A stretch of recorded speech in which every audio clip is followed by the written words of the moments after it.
Can you improve your listening skills? That's a really good question, and it comes to us from Diego in Italy. Diego writes, "Hey Paul, how can I improve my listening skills? In your videos and in your book, 99% True, you often mention that your friend and partner Arnie Nudell had exceptional listening skills and that he was able to immediately identify issues in the circuitry by ear.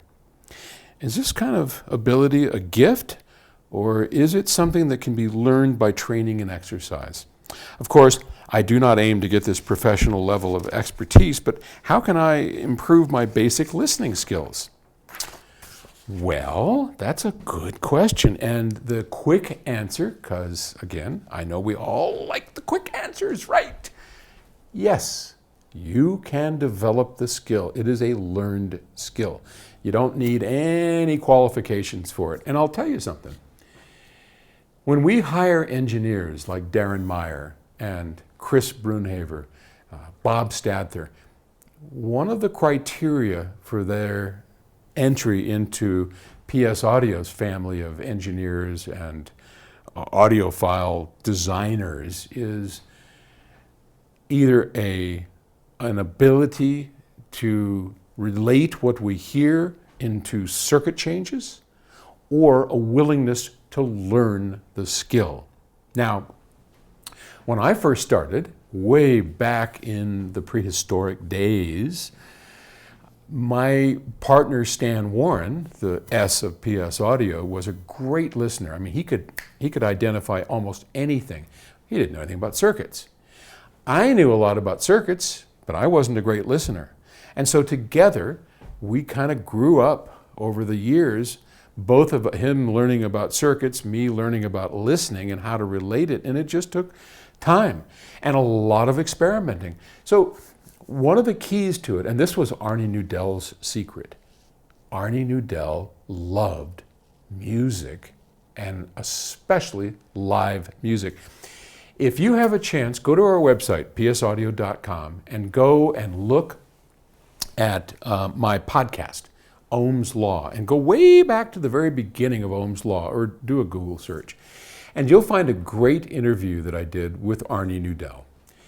And it's worth listening to. It's a 20-minute interview, but it's really instructive. And the reason is you get to know how Arnie got to this point. As a child, his mother took him every week to the opera, where he learned to love opera. And if you hear enough live music, especially acoustic music, as opera is, or symphonic music, or jazz clubs, or just small intimate groups, or something where you're not relying on a big PA system or something, right?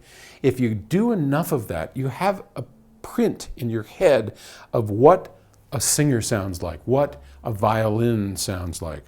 Now, the only trick there then is, since you have that imprinted, which Arnie did perfectly, when you listen to this stereo system and you say, that doesn't sound like it has the right amount of body to it. It sounds like it's all string, or too much body and no string, whatever you're hearing.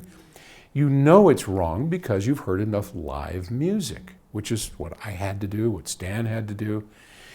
And I mean, the other way, if you don't have access to live music, is to find yourself a good set of reference recordings that have already been verified by people like myself or experts that have done this for a long time, and say, yeah, that really captures well the sound of the violin or the voice or whatever, and use those as your reference and then compare to other recordings. But in any case, however you get there, learning then how to relate circuit changes to what you hear and then re-examining all of that just takes time.